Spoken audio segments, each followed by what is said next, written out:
Deuteronomy Chapter 2. Then we turned back and set out toward the wilderness along the route to the Red Sea, as the Lord had directed me. For a long time we made our way around the hill country of Seir. Then the Lord said to me, "You have made your way around this hill country long enough. Now turn north. Give the people these orders. You are about to pass through the territory of your relatives, the descendants of Esau, who live in Seir. They will be afraid of you, but be very careful. Do not provoke them to war, for I will not give you any of their land, not even enough to put your foot on. I have given Esau the hill country of Seir as his own. You are to pay them in silver for the food you eat and the water you drink. The Lord your God has blessed you in all the work of your hands. He has watched over your journey through this vast wilderness. These 40 years the Lord your God has been with you, and you have not lacked anything." So we went on past our relatives, the descendants of Esau, who live in Seir. He turned from the Abram road, which comes up from Elath and Ezion-Geber, and traveled along the desert road of Moab. Then the Lord said to me, "Do not harass the Moabites or provoke them to war, for I will not give you any part of their land. I have given Ar to the descendants of Lot as a possession." The Emites used to live there, a people strong and numerous, and as tall as the Anakites.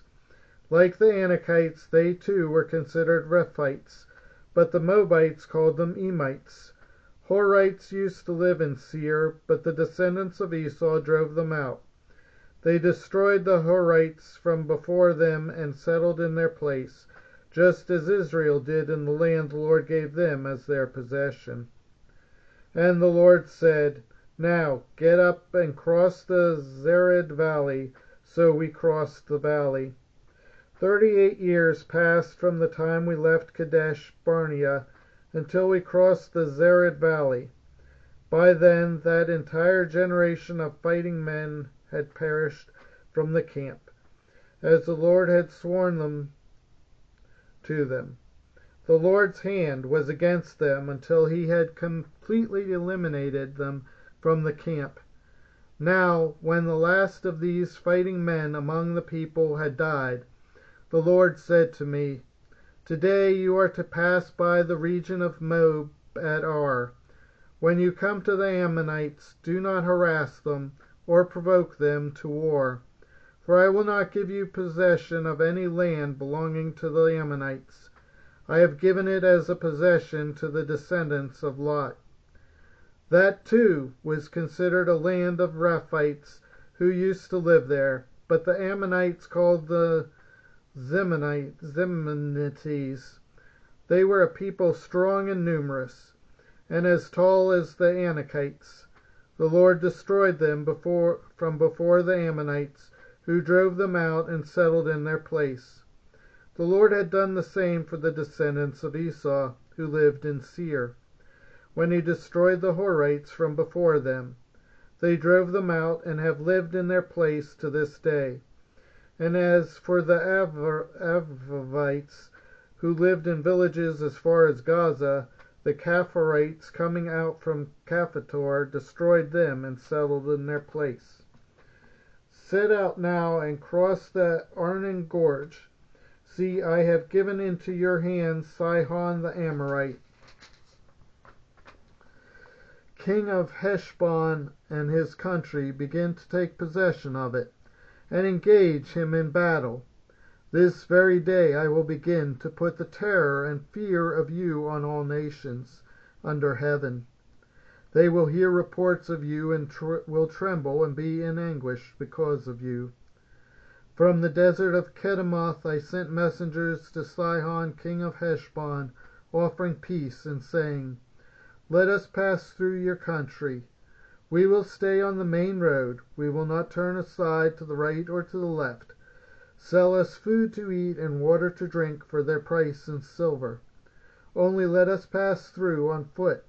as the descendants of Esau, who live in Seir, and the Moabites who live in Ar, did for us, until we crossed the Jordan into the land the Lord our God is giving us. But Sihon king of Heshbon refused to let us pass through. For the Lord your God had made his spirit stubborn and his heart obstinate, in order to give him into your hands, as he has now done. The Lord said to me, See, I have begun to deliver Sihon and his country over to you. Now begin to conquer and possess his land. When Sihon and all his army came out to meet us in battle at Jahaz, the Lord our God delivered him over to us, and we struck him down, together with his sons and his whole army. At that time we took all his towns and completely destroyed them, men, women, and children. We left no survivors. But the livestock and the plunder from the towns we had captured we carried off for ourselves. From Aroer on the rim of the Arnon Gorge, and from the town in the gorge, even as far as Gilead, not one town was too strong for us. The Lord our God gave us all of them. But in accordance with the command of the Lord our God, you did not encroach on any of the land of the Ammonites, neither the land along the course of the Jabbok, nor that round the towns in the hills.